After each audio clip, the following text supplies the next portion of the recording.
मीठे रस से भर्यो जी राधा रानी लागे, महारानी लागे। मने खारू खारू यमुना जीरो पानी लागे, मने खारू खारू यमुना जीरो पानी लागे।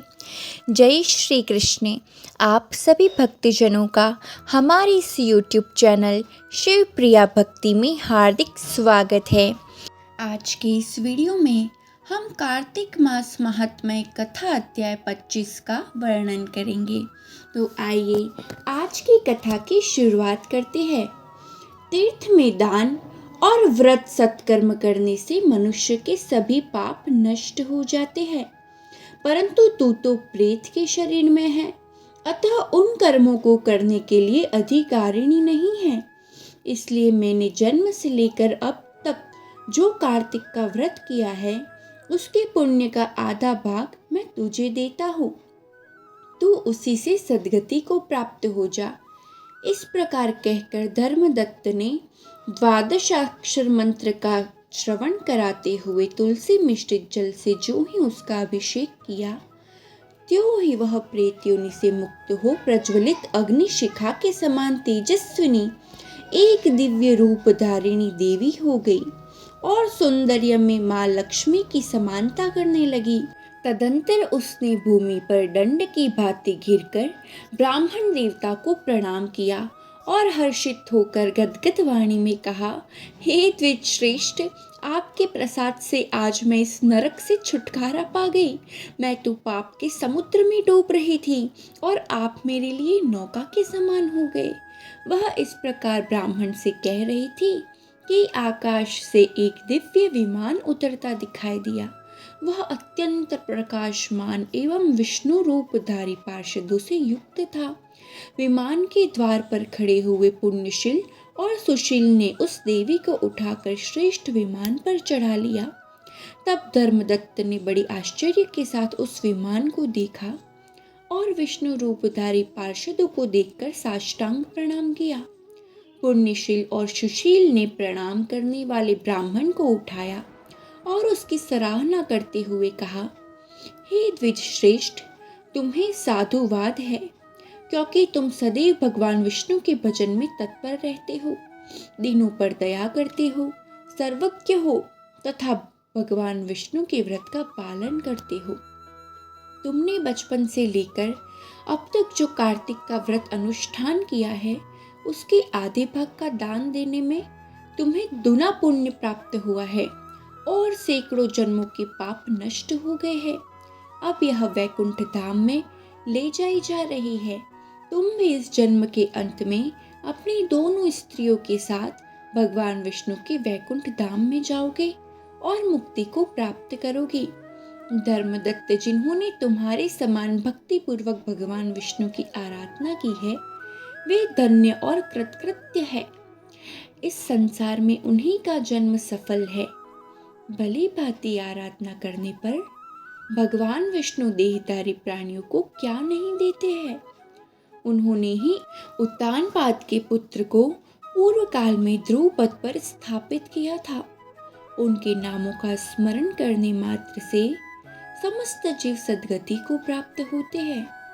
पूर्व काल में ग्रहग्रस्त गजराज उन्हीं के नामों का स्मरण करने से मुक्त हुआ था। तुम्हें जन्म से लेकर जो भगवान विष्णु को संतुष्ट करने वाले कार्तिक व्रत का अनुष्ठान किया है, उससे बढ़कर न यज्ञ है, न दान और न ही तीर्थ है। विप्रवर, तुम धन्य हो, क्योंकि तुमने जगत गुरु भगवान विष्णु को प्रसन्न करने वाला कार्तिक मास का व्रत किया है, जिसके आधे भाग के फल को पाकर यह स्त्री हमारे साथ भगवान लोक में जा रही है। तो ये था कार्तिक मास कथा महात्म्य 25 अध्याय, जो यहाँ पर संपन्न होता है। तो प्रेम से बोलिए लक्ष्मी नारायण भगवान की जय। आइए अब हम आज के इस वीडियो में आपको आध्यात्मिकता से जुड़ी हुई एक ऐसी कहानी सुनाने जा रहे हैं, जिसे आप बड़े ध्यानपूर्वक सुनिएगा। महाभारत के युद्ध के दौरान एक दिन अर्जुन युद्ध करते हुए दूर निकल गए। इस अवसर का लाभ उठा कौरवों ने धर्मराज युधिष्ठिर को घायल कर दिया। सायंकाल को जब अर्जुन वापस आए तो उन्होंने विश्राम गृह में युधिष्ठिर को देखा और पूछा, तात, आपका यह हाल किसने किया? इतना सुनते ही युधिष्ठिर को क्रोध आ गया। उन्होंने कहा, धिक्कार है तुम्हारे गांडीव को, जिसके रहते हुए मुझे इतना कष्ट हुआ। इतना सुनते ही अर्जुन ने धर्मराज युधिष्ठिर पर गांडीव तान दिया। तभी भगवान श्री कृष्ण आए। अर्जुन ने उनसे कहा, भ्राता ने मेरे गांडीव को ललकारा है। मैंने प्रतिज्ञा की है कि जो भी मेरे गांडीव को ललकारेगा मैं उसके प्राण ले लूंगा। ऐसी कठिन परिस्थिति में क्या किया जाए? श्री कृष्ण ने जवाब दिया, तुम युधिष्ठिर को अपशब्द कहो, उसकी आलोचना करो, वह स्वयं ही मर जाएंगे, क्योंकि शास्त्र में कहा गया है कि अपयशो में मृत्यु अर्थात अपयश ही मृत्यु है। अर्जुन ने वही किया। उनकी प्रतिज्ञा पूरी हो गई। युधिष्ठिर भी बच गए। जब अर्जुन सोचने लगा, मैंने बड़े भाई का अपमान किया है, मैं आत्महत्या करूंगा, तब भगवान श्री कृष्ण ने कहा कि अर्जुन आत्म प्रशंसा ही आत्महत्या के समान है। इस तरह भगवान श्री कृष्ण ने अपनी सूझबूझ से अर्जुन और युधिष्ठिर दोनों की ही जान बचा ली। तो ये थी आज भगवान श्री कृष्ण के जीवन से जुड़ी हुई एक कहानी जो मैंने आपको सुनाई। तो प्रेम से बोलिए राधे राधे। आइए अब हम सुनते हैं कार्तिक मास में सुनी जाने वाली तुलसी माता की पौराणिक व्रत कथा। कार्तिक महीने में एक बुढ़िया माई तुलसी जी को सींचती और कहती, हे तुलसी माता, सत की दाता, मैं तेरा बिरला सींचती हूँ, मुझे बहू दे, पीताम्बर की धोती दे, मीठा मीठा घास दे, बैकुंठा में वास दे, चटक की चाल दे, पटक की मौत दे, चंदन का काठ दे, रानी सा राज दे, दाल भात का भोजन दे, ग्यारस की मौत दे, कृष्ण जी का कंधा दे। जब तुलसी माता यह सुनकर सूखने लगी तो भगवान ने पूछा कि हे तुलसी, तुम क्यों सूख रही हो? तुलसी माता ने कहा कि एक बुढ़िया रोज आती है और यही बात कह जाती है, मैं सब बात तो पूरा कर दूं, लेकिन कृष्ण का कंधा कहाँ से लाऊंगी? तो भगवान बोले, जब वो मरेगी तो मैं अपने आप कंधा दे आऊँगा, तो बुढ़िया माई से कह देना। जब बुढ़िया माई मर गई, सब लोग आए। जब माई को ले जाने लगे तो वह किसी से न उठी। तब भगवान एक 12 बरस के बालक का रूप धारण करके आए। बालक ने कहा, मैं कान में एक बात कहूँगा तो बुढ़िया माई उठ जाएगी। बालक ने कान में कहा, बुढ़िया माई मन की निकाल ले, पीताम्बर की धोती ले, मीठा मीठा घास ले, बैकुंठा का वास ले, चटक की चाल ले, पटक की मौत ले, कृष्ण जी का कंधा ले। यह सुनकर बुढ़िया माई हल्की हो गई। भगवान ने कंधा दिया और बुढ़िया माई को मुक्ति मिल गई। हे तुलसी माता, जैसे आपने बुढ़िया माई को मुक्ति दिलाई, वैसे सभी को मुक्ति दिलाना। बोलिए श्री तुलसी माता की जय, भगवान श्री हरि की जय। अब जानते हैं तुलसी विवाह से जुड़ी हुई पौराणिक कथा। एक बार शिव ने अपने तेज को समुद्र में फेंक दिया था। उससे एक महातेजस्वी बालक ने जन्म लिया। यह बालक आगे चलकर जालंधर के नाम से पराक्रमी दैत्य राजा बना। इसकी राजधानी का नाम जालंधर नगरी था।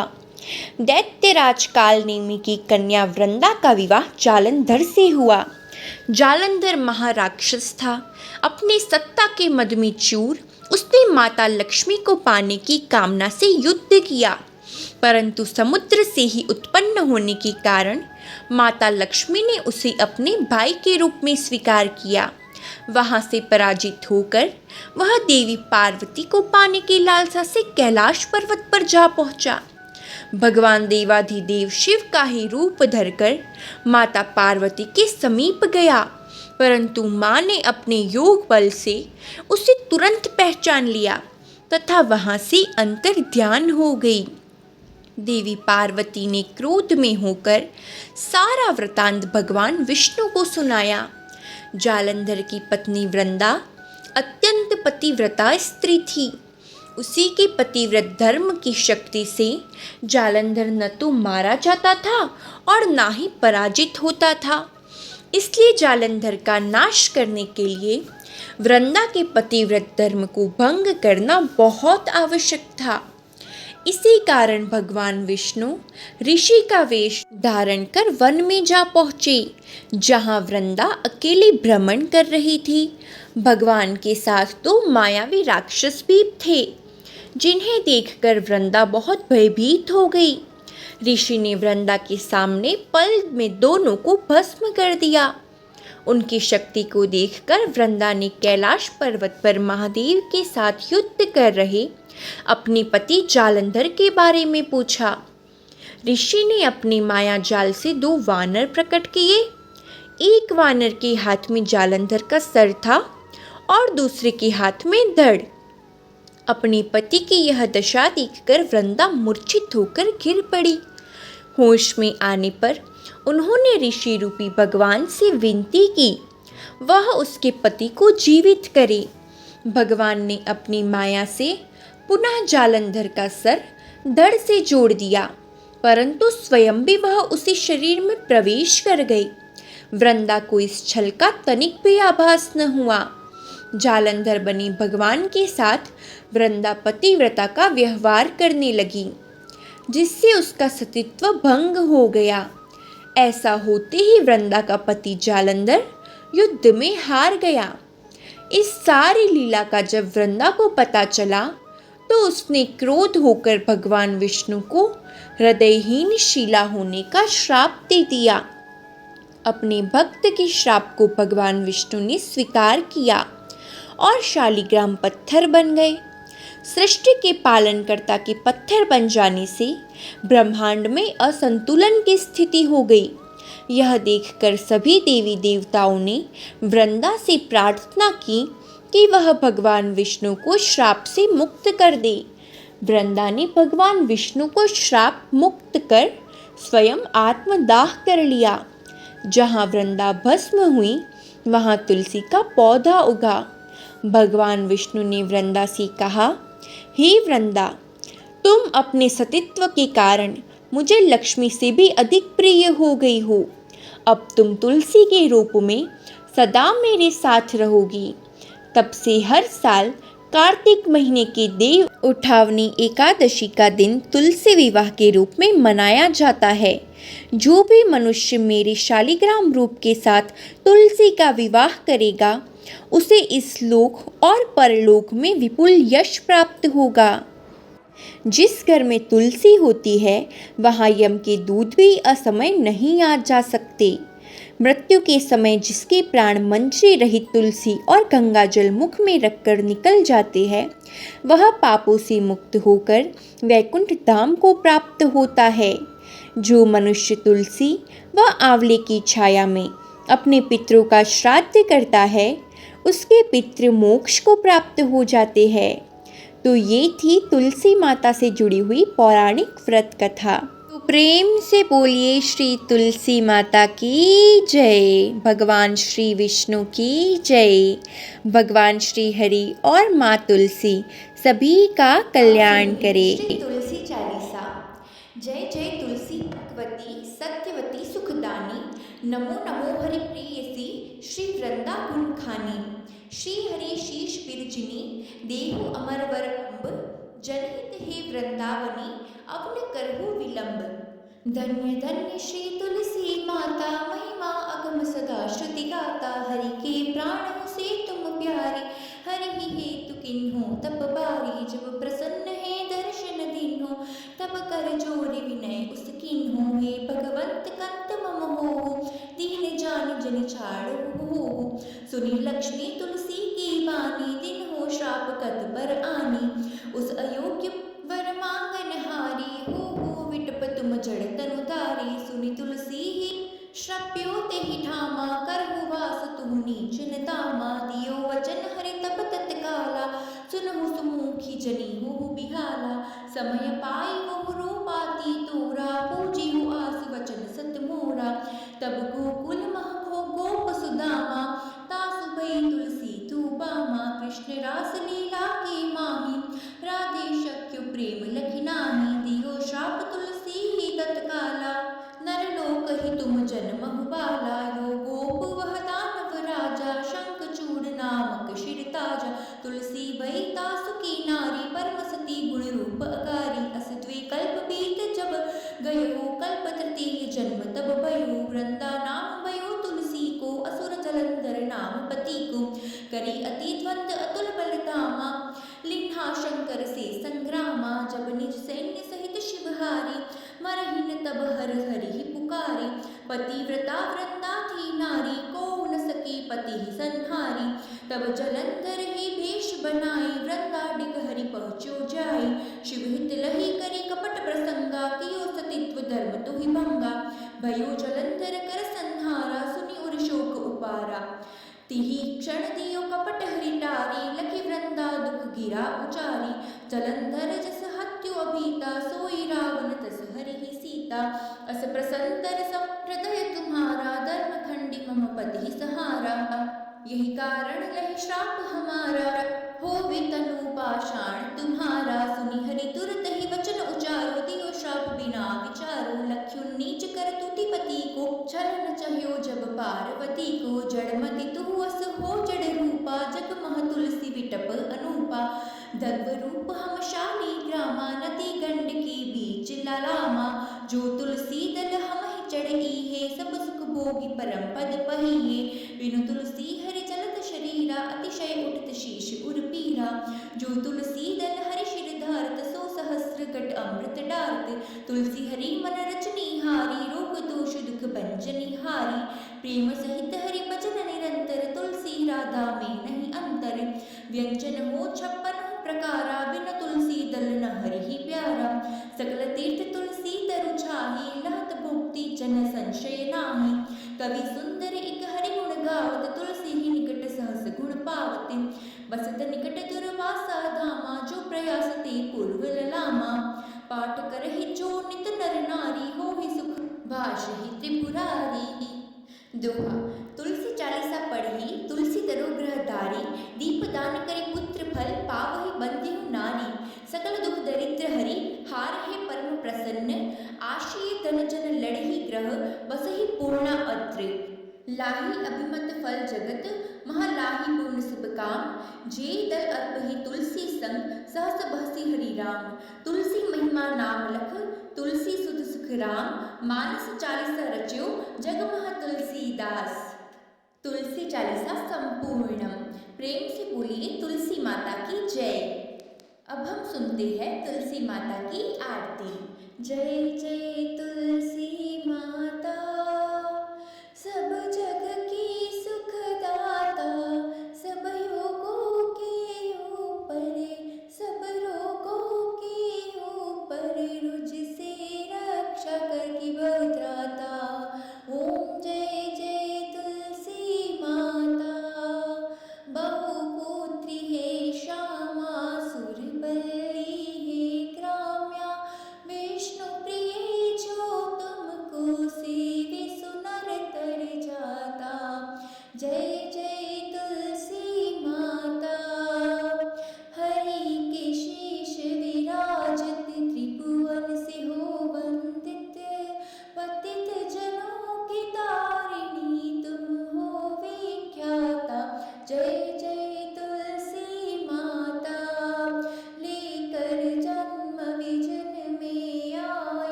नारायणी नमोस्तुते।